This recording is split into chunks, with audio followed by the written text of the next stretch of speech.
Friends, आपने हम पहले पार्ट में देखा होगा कि हमने एक्टिविटी 1 तक हमने सारा चैप्टर रीड कर लिया है, इसको अच्छे से समझ लिया है। अब हम आगे जाएंगे एक्टिविटी 2 में। एक्टिविटी 1 में हमने iodine solution, copper sulphate solution, caustic soda solution में डिस्कस कर लिया था कैसे बनाए जाते हैं। अब हम देखेंगे कि उनको यूज़ कैसे करना है और हमने अपने फूड में कैसे आइडेंटिफाई करना है इसमें कौन से कंपोनेंट्स अवेलेबल हैं। इस फूड में ये 3 कंपोनेंट्स कार्बोहाइड्रेट्स, प्रोटीन और फैट्स हैं या नहीं। ठीक है, इन तीनों को ही हम घर पे टेस्ट कर सकते हैं या इजीली टेस्ट कर सकते हैं। इसके अलावा जो बाकी चीज़ें हैं वो हम रेगुलर आम अपने घर पे टेस्ट नहीं कर सकते। ये भी आपने बड़ों की गाइडेंस में करना है। ठीक है, first test for starch. Take a small quantity of food item और रॉ इंग्रेडिएंट। हम किसी भी चीज़ में या तो रॉ वेजिटेबल या फ्रूट या किसी कुक्ड आइटम को लेकर फूड आइटम को उस पर चेक कर सकते हैं उसमें स्टार्च है या नहीं, स्टार्च या अदर फॉर्म कार्बोहाइड्रेट्स है या नहीं। हम क्या लेंगे, 2 to 3 drops of dilute iodine solutions. मैं आपको एक एग्जांपल या एक इमेज के थ्रू दिखा देती हूँ कि ये किस तरह की फॉर्म में आएगा। ये आपका आयोडीन सॉल्यूशन इस तरह का, इस कलर में आपको मिलेगा ये तैयार होके। ये आयोडीन रॉ फॉर्म में है जैसा हमें पहले मिलेगा जब हम ये लेकर आएंगे। उसके बाद हम इसे सॉल्यूशन बनाएंगे तो ये हमारा इस येलोइश ऑरेंज कलर में रेडी हो जाएगा। हमने वो सॉल्यूशन लेना है और अपनी किसी फूड आइटम पे, फॉर एग्जांपल पोटैटो, हम उसमें लेकर उस पर 2 या 3 ड्रॉप्स डाल सकते हैं। ठीक है, 2-3 ड्रॉप्स डालेंगे और हम चेक करेंगे कि वो पोर्शन उसका कलर चेंज हो रहा है या नहीं। अगर उसका कलर चेंज होता है, ब्लूइश ब्लैक कलर में आ जाता है वो कलर, तो इसका मतलब उसमें स्टार्च है, वो फूड आइटम में कार्बोहाइड्रेट्स हैं। जैसे इसमें पोटैटो में दिखाया 2-3 ड्रॉप्स डाली हैं और वो ब्लैकिश ब्लूइश इस शेड में चेंज हो जाता है उसका कलर। हमने डाला क्या था, ऑरेंजिश येलो शेड का लिक्विड डाला और वो चेंज होकर ब्लैकिश टोन में हो गया। इट मीन्स इसमें कार्बोहाइड्रेट्स हैं। ठीक है, ये हो गया हमारा टेस्ट फॉर स्टार्च। ये हमें कुछ स्टार्ची फूड आइटम्स में मिल सकता है। हम पोटैटो के अलावा और भी चीज़ों पर चेक कर सकते हैं। मैं आगे आपको बताऊंगी क्या क्या चीज़ें हैं। आप चाहें तो घर पे टेस्ट कर सकते हैं, पर आपके साथ कोई बड़े होने चाहिए, आप अकेले ये सब चीज़ नहीं करेंगे। टेस्ट फॉर प्रोटीन, हमें small quantity of food item लेनी है। इसमें आपने क्या किया था, पहले स्टार्च चेक करने में हमने डायरेक्ट पोटैटो लिया, उसको स्लाइस करा, उस पर ड्रॉप्स डाले। प्रोटीन चेक करने के लिए हम डायरेक्ट नहीं ले सकते, हम या तो अगर तो वो सॉलिड और हार्ड फॉर्म में है तो उसका पाउडर बनाएंगे। अगर वो हार्ड फॉर्म में नहीं है, कुक्ड आइटम है या वो थोड़ी सी वाटर कंटेंट वाली है, तो हम उसका पेस्ट बना लेंगे। हम उसको मैश करेंगे या ग्राइंड करेंगे, उसका पेस्ट बना लेंगे थिक सा। ठीक है, उस पेस्ट को लेकर हमने टेस्ट ट्यूब में डालना है, जैसे इस एग्जांपल में दिखाया गया है। टेस्ट ट्यूब में आप डालेंगे थोड़ी सी क्वांटिटी उस फूड आइटम की और उसके बाद 10 ड्रॉप्स ऑफ वाटर डालेंगे ताकि वो और थोड़ा सा लिक्विडी हो जाए, थोड़ा सा पतला हो जाए वो सॉल्यूशन। ठीक है, हमने जो पेस्ट बनाया था या वो पाउडर बनाया था उस पर 10 ड्रॉप्स ऑफ वाटर डालेंगे, वो थोड़ा सा थिन और फ्लूइड हो जाएगा, पतला। उसके बाद हम उसके ऊपर अपना सॉल्यूशन डालेंगे ड्रॉपर की हेल्प से। Add 2 drops of solution of copper sulfate and 10 drops of caustic soda. कितनी drops, 2 drops of copper sulfate and 10 drops of caustic soda। हम ये डालेंगे और उसको अच्छे से शेक करेंगे। मैं उसकी एग्जांपल भी आपको दिखा देती हूँ, आपको इजी हो जाएगा आइडेंटिफाई करना कि ये किस तरह का सॉल्यूशन होगा। ठीक है, ये देखिए, ये है आपका कॉपर सल्फेट, ये ब्लूइश फॉर्म में आपको मिलेगा। आप पाउडरी फॉर्म में ले लेंगे या हार्ड फॉर्म में भी लेंगे, तो उसको आप वाटर में मिक्स करेंगे तो आपका ये हमने कल पार्ट 1 में, आप अगर आपने नहीं पढ़ा तो आप पार्ट 1 की वीडियो देखकर उसमें चेक कर सकते हैं कि इसका सॉल्यूशन कैसे बनाना है। ठीक है, ये हो गया हमारा copper sulphate. Next is caustic soda, वो आपको इस फॉर्म में मिलेगा या इस फॉर्म में, या वो मिलेगा आपको पाउडरी फॉर्म में। उसको आप वाटर में मिक्स करेंगे तो आपका एकदम ट्रांसपेरेंट वाटर जैसी कंसिस्टेंसी वाला आपका लिक्विड तैयार होगा और वो कलरलेस होगा, वो देखने में आपको पानी की तरह ही लगेगा, उसमें कोई कलर नहीं होगा। जैसे हमने पहले देखा कॉपर सल्फेट ब्लू कलर का लिक्विड बनेगा और उससे पहले आयोडीन सॉल्यूशन हमारा येलोइश ऑरेंज कलर में बनेगा, ठीक है। और कास्टिक सोडा का आपका वाटर की कलरलेस ही रहेगा। तो आपने ये चीज़ों का ध्यान रखना है, इसीलिए बार बार कहा जाता है कि बड़े आपके साथ हों, क्योंकि आप गलती से उसको ऐसी जगह प्लेस करें, उसको कोई पिए, ये बहुत गलत हो सकता है, ठीक है। आपने इन चीज़ों का ध्यान रखना है, ठीक है। आप ये चीज़ें लें, इनको जितनी क्वांटिटी में बताया है, आप टेस्ट ट्यूब में पहले वो फूड आइटम डालेंगे, उसको पेस्ट या पाउडर बनाकर 10 ड्रॉप्स ऑफ वाटर डालेंगे, उसे मिक्स करेंगे, वो लिक्विड बन जाएगा। थोड़ा लिक्विड फॉर्म, ज़्यादा पेस्ट है तो और पतला हो जाएगा, पाउडर है तो वो लिक्विड में मिक्स हो जाएगा, ठीक है। उसके बाद 2 ड्रॉप्स ऑफ कॉपर सल्फेट और 10 ड्रॉप्स ऑफ कास्टिक सोडा आप डालेंगे। उसके बाद आप चेक करेंगे कि उसका कलर में चेंज आ रहा है। हमने किस कलर का डाला, एक ब्लू कलर का सॉल्यूशन डाला इसमें, और हमने वाइट कलर कलरलेस लिक्विड डाला उसमें, कास्टिक सोडा का सॉल्यूशन। अब आप देखेंगे अगर तो वो कलर पर्पलिश शेड में, वॉयलेट कलर में चेंज हो रहा है, तो इट मीन्स उसके अंदर प्रोटीन कंटेंट है, ठीक है। वो टेस्ट ट्यूब में अगर उसका कलर चेंज हो जाता है, आपको 10 to 15 सेकेंड्स वेट करना पड़ेगा, उसको डाल के मिक्स करके आप वेट कर सकते हैं। थोड़ी देर टेस्ट ट्यूब को हिलाइए, वेट कीजिए, आप देखिए उसका कलर चेंज हुआ या नहीं। नहीं हुआ, it means it don't have protein. अगर कलर चेंज हो गया, it means it contain protein, okay. आपने अपने चार्ट पर वो फूड आइटम लेनी है, उसमें आपने एक ही चीज़ को आप तीनों चीज़ों के लिए टेस्ट कर सकते हैं। आप एक चीज़ का सैंपल लीजिए, मिल्क लीजिए, उसको 3 पार्ट्स में डिवाइड कर, 3 अलग अलग टेस्ट ट्यूब में डालिए। एक में आप स्टार्च के लिए चेक करिए कार्बोहाइड्रेट्स हैं या नहीं, एक में आप प्रोटीन के लिए चेक करिए, एक में आप फैट्स के लिए चेक करिए, ठीक है। आप अलग अलग चेक करके और आप अलग अलग इसमें अपने ग्राफ में नोट कर सकते हैं, अपनी पूरी लिस्ट प्रिपेयर कर सकते हैं। आप इन फूड आइटम्स के अलावा भी कुछ फूड आइटम्स ले सकते हैं। ये हमारा प्रोटीन का चेक हो गया, हमने टेस्ट कर लिया हमारे फूड आइटम में प्रोटीन है या नहीं। थर्ड आइटम जो हमारी लास्ट है वो है टेस्ट ऑफ फैट्स। सबसे इजी है, इसके लिए आपको कोई केमिकल ढूंढने की ज़रूरत भी नहीं है। आप एक पेपर लीजिए, या आप घर पे अभी भी कर सकते हैं। आपने वीडियो देखी, आप वीडियो देखते देखते आपके हाथ में कोई भी रफ पेपर हो, आप वो ले सकते हैं। कोई फूड आइटम हो वो लीजिए, पेपर पे रखिए, उसको क्रश करिए। पेपर फटना नहीं चाहिए, बस ध्यान रखना है। ज़्यादा गीली आइटम है तो वो वाटर भी एब्जॉर्व करेगी, पेपर फट सकता है, तो आप ध्यान रखिए। थोड़ी सी फूड आइटम लीजिए, उसको पेपर में डालकर अच्छे से क्रश करिए या दबाइए, प्रेस करिए उसको, वो जितना उसका कंटेंट है सारा हो सके तो वो निकल जाए पेपर के ऊपर, ठीक है। उसके बाद रखिए, थोड़ी देर हो सके तो उसको ड्राई होने दीजिए। अगर तो वो पहले ही ड्राई आइटम है तो आप ऐसे ही देख सकते हैं। आप उस पेपर को चेक करिए, उसके ऊपर आपको कुछ स्पॉट्स मिलेंगे, ठीक है। अगर तो पेपर बिल्कुल क्लीन है, मीन्स उसमें फैट्स नहीं है। अगर उस पर कुछ स्पॉट्स हैं या वो लिक्विड होने की वजह से फूड के, या फूड के कंटेंट में लिक्विड होने की वजह से थोड़ा पेपर गीला हो गया, तो आप उसके सूखने की वेट कीजिए, वेट करिए। थोड़ी देर बाद जब वो सूख जाए, आप उसको पेपर को उठाइए, लाइट में चेक कीजिए। देखो वाटर होगा तो वो सूख जाएगा, पेपर वैसे का वैसा ही आपका थिक रहेगा। अगर उसमें ऑयल कंटेंट होगा तो वहाँ से पेपर थोड़ा सा ट्रांसल्यूसेंट हो जाएगा, ठीक है। एकदम ट्रांसपेरेंट नहीं, आपको आर पार नहीं दिखेगा, लेकिन अगर आप लाइट में करेंगे तो आपको वहाँ से कुछ स्पॉट्स दिखेंगे जहाँ से आपको नॉर्मल पेपर से ज़्यादा लाइट पास होती हुई दिखेगी, ठीक है। आपको वहाँ पे स्पॉट्स दिखेंगे, वो स्पॉट्स हैं फैट्स के। आप इसका एक ले सकते हैं, या पीनट्स होंगे आपके घर पे, पीनट्स ले सकते हैं। पीनट्स क्रश करके वो डाल के देखिए, पेपर के ऊपर रखिए, उसको प्रेस कीजिए थोड़ी देर तक, फिर आप खोल के देखिए, आपको पेपर के ऊपर ऑयली स्पॉट्स मिलेंगे। आप घी ले सकते हैं, घी लेकर पेपर पे थोड़ा सा हाथ पे घी लीजिए, उसको लगाइए। आप थोड़ा सा मिल्क लीजिए, एक हाफ स्पून ले सकते हैं, पेपर पे डालिए, उसको फैलाइए। पेपर पे आप थोड़ी देर बाद चेक कीजिएगा, मिल्क जो है वो सूख जाएगा। उसके अगर उसमें आपका मिल्क क्रीमी मिल्क होगा या फुल क्रीम मिल्क होगा तो उसमें हो सकता है आपको, उसमें भी आपको फैट्स के स्पॉट्स दिखें।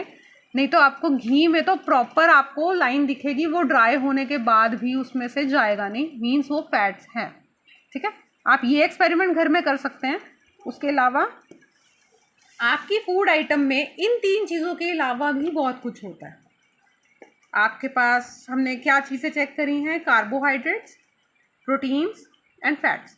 इसके अलावा और क्या चीज़ें थी जो हमने कंटेंट्स में पढ़ी थी? Minerals and vitamin. ठीक है, विटामिन और मिनरल्स भी हमारे फूड में होती हैं। उनके चेक करने के तरीके इतने इजी नहीं है कि हम आपको बता सकें। ये आप लैब से चेक करवा सकते हैं आपके फूड में क्या क्या चीज़ें हैं। और आजकल तो बहुत इजी है, आप इंटरनेट पे ये आराम से पता कर सकते हैं कि आपके फूड कंटेंट में क्या क्या है, कितने मिनरल्स हैं, कौन कौन से मिनरल्स हैं, विटामिन के कौन से पार्ट्स हैं, सब चीज़ें आपको ईजीली पता लग जाएंगी। ठीक है, कार्बोहाइड्रेट्स, प्रोटीन्स और फैट्स के अलावा विटामिन एंड मिनरल्स हैं।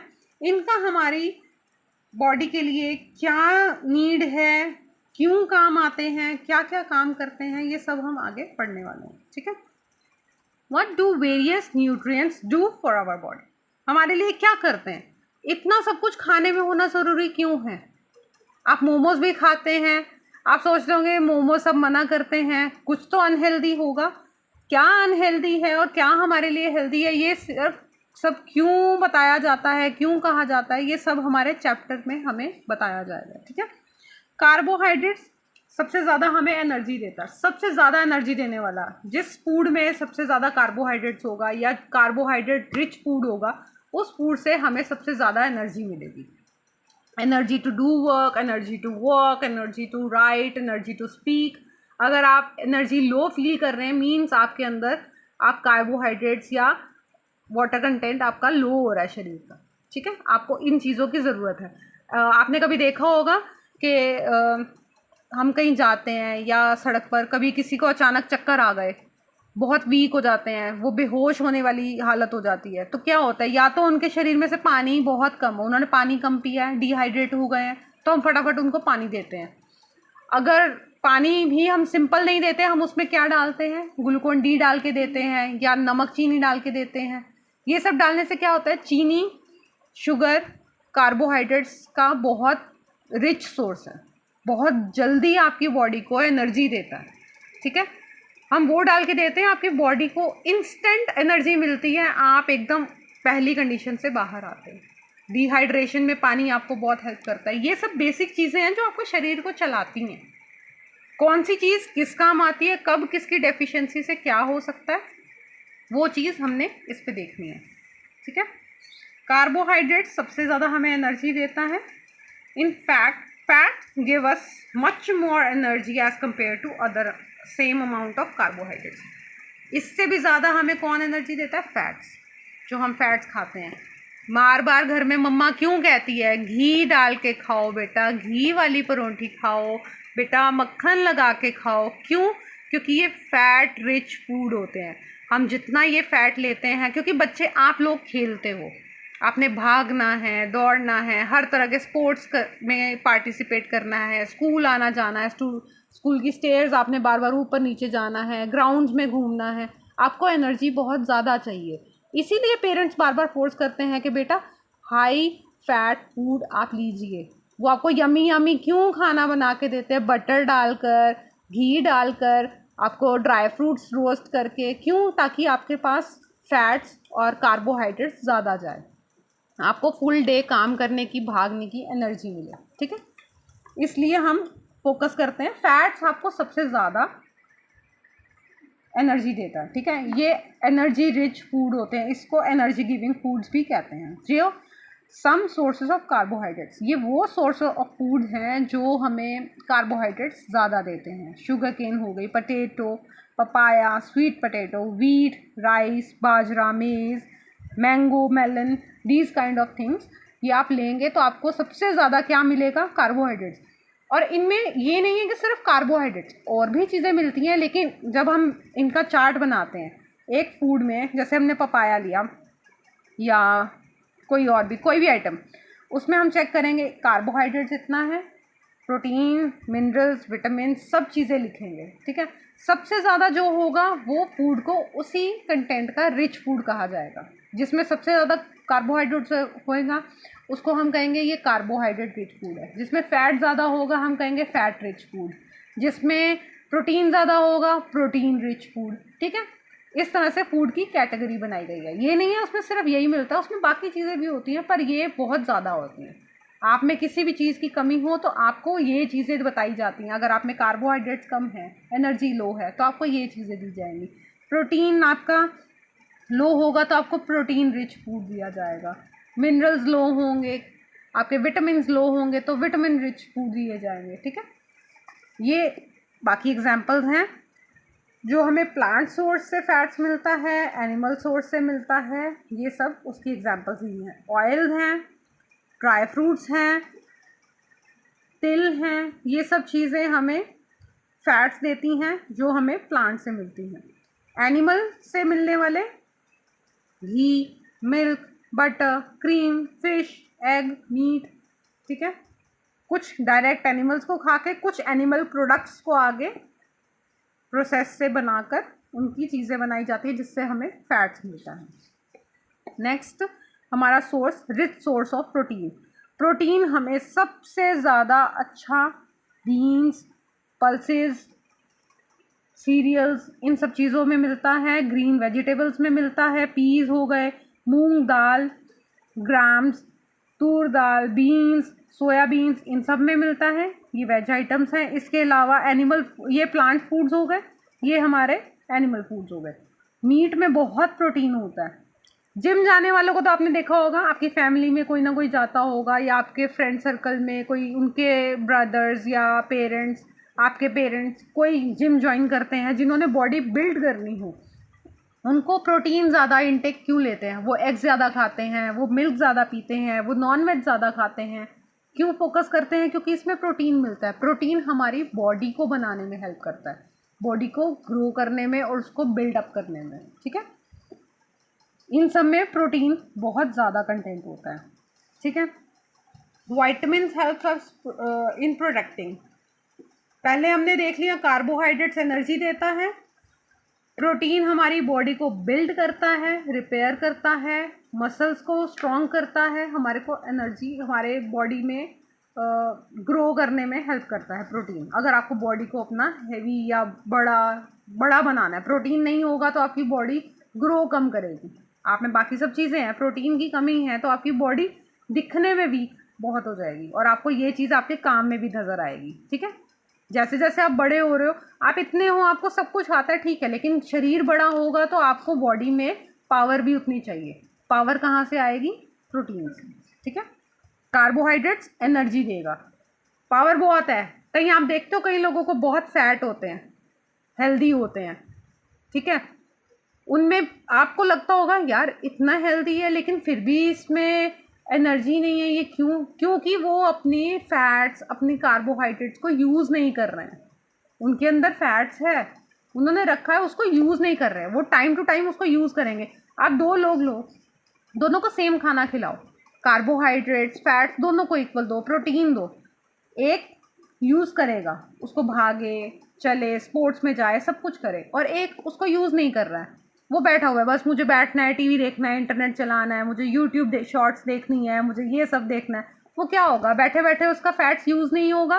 फैट्स कहाँ होगा? बॉडी में इकट्ठा हो जाएगा, जम जाएगा, वो उसका साइज़ बढ़ाएगा, उसको एनर्जी नहीं देगा। एनर्जी आपको मिल रही है, अगर आप उसको यूज़ नहीं करोगे वो आपके फैट्स में कन्वर्ट होकर आपकी बॉडी को हैवी करती जाएगी। फैट भी एनर्जी देता है लेकिन उसको यूज़ करो। और फिर बाद में जब वेट बढ़ जाता है तो क्या कहते हैं?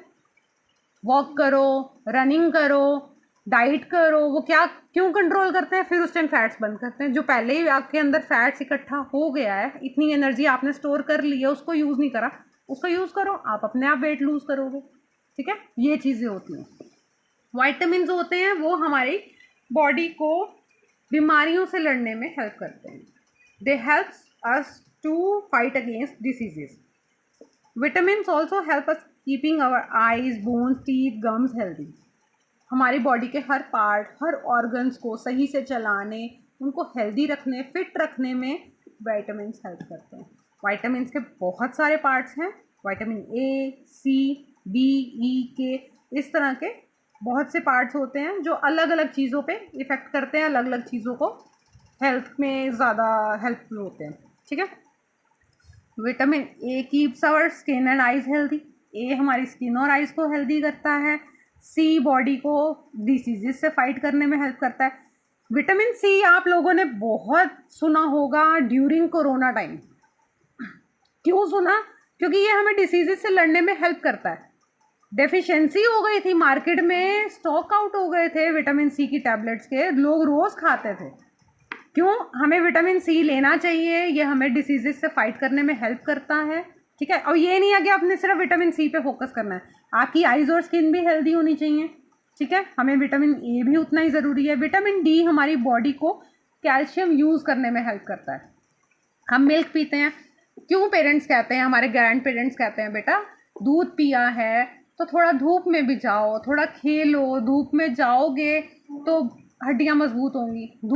धूप से हड्डियाँ मजबूत नहीं, धूप से हमारा जो मिल्क है, जो हमारा विटामिन डी है, कैल्शियम है, वो एब्जॉर्ब होता है, ठीक है। विटामिन डी, कैल्शियम और हमारी बोन्स को और टीथ को, ये कैल्शियम से बनी चीज़ें हैं, समझो इनमें कैल्शियम की ही नीड होती है बनाने में, बोन्स को ग्रो करने में, बोन्स को स्ट्रॉन्ग करने में, टीथ बनाने में, टीथ को स्ट्रॉन्ग रखने में कैल्शियम की बहुत नीड है। हम दूध पीते हैं लेकिन जब तक हम सनलाइट में नहीं जाएंगे तो वो हमारा मिल्क का, हमारा कैल्शियम, विटामिन डी हमें कैसे बनेगा?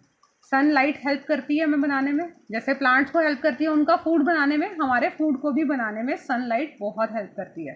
सनलाइट भी उतनी नीडफुल है। कईयों को बहुत कॉन्शियस होते हैं, नहीं नहीं धूप में नहीं जाएंगे, हम काले हो जाएंगे। काले आप बाद में होगे, पहले आपको नीड है सनलाइट की, सनलाइट आपकी बॉडी बनाए, ठीक है। सनलाइट भी हमारे खाने की तरह ही ज़रूरी है। ये हमारी बोन्स और टीथ को हेल्प करता है। Minerals are needed by our body in small amount, each one is essential. ये सब मिनरल्स भी हमारी बॉडी के लिए ज़रूरी हैं, ठीक है। हमारे को आयरन भी चाहिए और बाकी मिनरल्स भी चाहिए। क्यों? सब मिलकर ही हमारे अलग अलग ऑर्गन्स को काम करने की पावर देते हैं, ठीक है।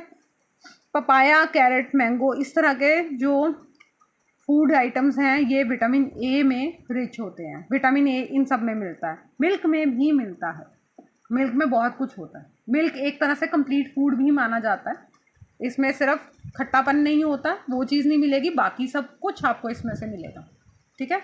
क्योंकि छोटे बच्चे आपने देखा होगा, घर में सबसे छोटे बच्चे स्टार्टिंग में मिल्क पे ही फीड करते हैं, बाद में धीरे धीरे फूड आइटम्स में आते हैं।